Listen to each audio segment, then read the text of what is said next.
guy called Superman who can stop Zod. Yeah. And flies, shoots lasers out of his eyes. Yes, he flies and he shoots lasers out of his eyes, yes. No one said Superman. That might be a little on the nose. You call yourself Batman? Yeah. I don't call myself Super Batman. Wait, he's Batman? What did you think we were doing here? I thought this was the cousins' dinner. He's Bruce Wayne is Batman? Not really, not so much anymore. You know, they don't really need me. Things have changed. Gotham's now one of the safest cities in the world. Well, I need you. We need you. In my timeline, Batman's our strategist, our leader. The world needs Superman. You're the best detective in the world. You're probably the only person who can help me find him. So, will you help us? Pat. Yeah, I have to go to work 3 minutes ago, and sorry, I'm in sort of a rush for the sandwich. You can't rush a good sandwich, dude. Alfred, really can't talk. We have a situation at Gotham General. A robbery gone wrong. This is the middle of the morning. Why is our bat friend even awake? Call Superman. That was my first thought. Sadly, he's otherwise engaged. Never about her. This Hi, is sorry, about is my you. sandwich ready? I learned my lesson on the boat last year. Stuff my sister comes out with when she's drunk. Personal comments about my mom's friends as well, which I think is what I say about her. Hi. Sorry if this sounds weird, but are you actively eating that candy bar? Maybe you could throw it to me. I need you here now. Hi, Bruce. Yes, I'm coming. Every minute, every second, every breath, every muscle, every step, every weapon. No matter what you throw at me, the top's where I'm headed. Now, is that fast enough for you?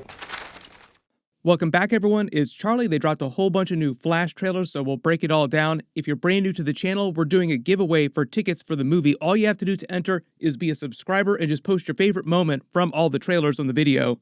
The funny thing, too, is that even though the movie's not officially coming out for another week or so, they've been doing so many fan screenings. If you're watching this video, there's a pretty good chance you've already seen the movie, so please don't post spoilers for the movie on the video if you have seen it already. But in the first clip, they just have a funny scene of Michael Keaton's Batman learning about the existence of a Superman and the Justice League for the first time. Like, what? Superman? He calls himself a Superman? That's crazy. Which confirms that there was never a Superman on Michael Keaton Batman's Earth before Flashpoint. Like, when he was just existing in his own universe. There was never a Superman, there was never metahumans, there was never a version of the Justice League. Now, there were Batman 1989 comics that they did later on. So if you really wanted to find out what happened to those characters after the events of Batman Returns, they did actually do comic book stuff for that. I think part of the idea is that they'll address some of that during the movie. Like during this, he talks about how Gotham is now the safest city in the world. In his old age, he's finally gotten rid of most of the violent crime, so Gotham basically doesn't need him anymore. Which is why he essentially retires and the Flash comes to him with the younger version of himself to try and bring him out of retirement. I love the way when they're initially meeting him here, like this is when they first meet him. Once he finally tries to sell him on helping them, he just immediately says, you know what? Pass. Obviously, from the rest of the trailers, we know he eventually winds up helping them, though. There's also a longer version of this clip where he talks about the timelines in Flashpoint using the bowl of spaghetti with all the different strands overlapping in the bowl. The way they're treating the concept of Flashpoint from the comics in the movie is that basically the Flash goes back in time to try and save his mother, does do that, but inadvertently breaks the timeline, so to speak, like breaks the multiverse so that a bunch of different timelines start overlapping, and the Earth that he winds up crashing on here, meeting his younger self, is the bowl of spaghetti with a bunch of different timelines overlapping. In Michael Keaton's Batman, the main version of the Flash from the Justice League Earth, Zod, the other Kryptonians, and separately Supergirl, all of them came from completely different universes. And for a lot of the movie, it's this main Flash trying to protect this new timeline that he created on accident just because his mother's still alive on it. Like, I can't believe I finally did it. She's still alive. This is so wonderful. Then, like the comic book and the Justice League Flashpoint movie, coming to the realization like, oh wait, no, this should not be. I have to allow my mother to die. Like there's a fixed point in time she has to die. I need to get back to my original Earth.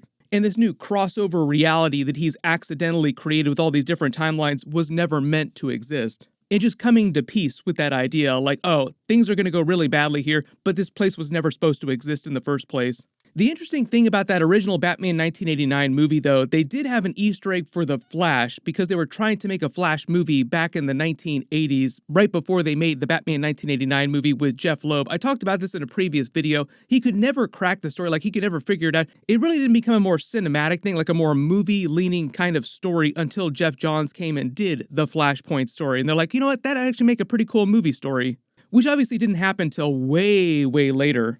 Then once they figured that out, there were like 10 different versions of the Flash movie with a bunch of different directors, a bunch of different actors, until we're finally actually seeing it hit the screens today. In the way he's learning about the Justice League for the first time, all these other meta-human characters, it sounds like there was never a version of Wonder Woman or Aquaman or anybody else like Green Lantern, for instance. But if you remember, Alex Ross actually released some concept art of the original quote-unquote Justice League, a version of the Justice League with all the big DC characters back in the early 90s. Right after John Wesley's ship had become a version of the TV Flash. So people were thinking about them doing a Justice League story with these older versions of the actors back in the 90s, but it just never came to fruition. Maybe someday in like a big multiverse movie, they can have some kind of Easter egg for that. The other interesting Easter egg is that when he's making all these Superman jokes saying that I don't call myself Super Batman, there was actually a Super Batman in the comics. Like that was actually a real character. It was part of a DC comic book story, like their version of What If comics called Speeding Bullets, and it's the story of what if Superman's pod crashed in Gotham on the Wayne's property before they can see Bruce Wayne. They wind up being the ones to adopt alien baby Superman, raise him the way that they originally raised Bruce Wayne, even though now he never existed. They're eventually killed in Crime Alley, giving this new Superman character his origin story, becoming a version of Batman. So he never becomes Superman, he just becomes a version of Batman with all the powers of Superman. So he's a little bit more like the evil version of Superman, like the hardcore Superman in the Justice League Snyder Cut that winds up working with Darkseid because of the anti-life equation, except he's not evil, he's just very, very dark, like the 90s version of Batman. Like imagine a Batman who's invincible, basically. Think about how crazy, how far he would go if he knew he were invincible. Even though Batman in the comics right now, without superpowers, also acts very cavalierly with his life. Like he acts like he will never die. That's one of the cool things about the character. It's kind of like Daredevil in the Marvel comics. People that don't have superpowers, but also aren't worried about killing themselves. So they just go way further, way more hardcore than other regular characters that would normally not want to do something because they might wind up dying. There've been a lot of comic book jokes about that, where comic book Superman will joke about why he likes Batman so much. Like, I just can't wait to see what he's going to do because he always does such fantastic things, even though he himself is Superman.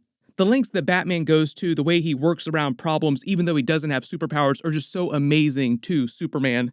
And the other thing you guys may remember, if you haven't watched that Batman 1989 movie in a while, is that when he's making fun of Superman for calling himself a Superman, there were jokes in the Batman 1989 movie about Batman calling himself a Batman. Fun fact too, Robert Wool, who played Knox in that movie, also guest starred as his character from Earth 89 during Crisis on Infinite Earths. I did a couple videos about this a couple years ago when the episode actually aired, but originally they were going to try and use Michael Keaton during Crisis on Infinite Earths, but it sounds like he turned them down. They even made concept art of him with the harness from Kingdom Come, which they wound up using for the Kevin Conroy older Batman. So it sounds like when they couldn't get Michael Keaton Batman to come back for that, they went to Kevin Conroy and just changed the scene a little bit so he was on a different Earth. The Earth he came from was meant to be a reference to the Batman Beyond series because it was the same year that Batman Beyond premiered. And the other funny Easter egg, too, is that when Michael Keaton was negotiating to come back as the live-action version of Batman, it sounds like that was one of the reasons why he didn't come back for Crisis on Infinite Earths, because he was in the middle of negotiating to come back for all these new movies. When that was still happening a couple years ago, they were actually developing a live-action Batman Beyond movie for him, like a more traditional Terry McGinnis live-action Batman Beyond movie. But when James Gunn came on and rebooted the DC movies, it sounds like they either put that on the shelf or just completely decided to not do it. Hopefully someday we will see a live-action Batman Beyond movie because he's actually still younger than Bruce Wayne was during the events of that story. Michael Keaton is only about 71 years old in real life. During Batman Beyond, Bruce Wayne is in his 80s, so he could still age in to that much older version of Batman. So we still have plenty of time to do live-action Batman Beyond. All the other Henry Cavill Superman scenes in these trailers seem like they come from before the Flash creates Flashpoint, changing everything. They had the funny scene of him in the shop in Central City getting ready to go to work, trying to get his food, like give me the PB&J because he needs so many calories. But then there's a bunch of Justice League problems all over the Earth, so all the different members of the Justice League are handling things And they have a funny moment with him trying to decide which one to go help, like which problem is the worst. Should I go help Superman trying to stop this volcano? Kind of seems like he has that under wraps. Batman calls him through Alfred, needs him in Gotham City. They have a bunch of Wonder Woman references in the movie too, so pretty much all the different Justice League characters are referenced in some way.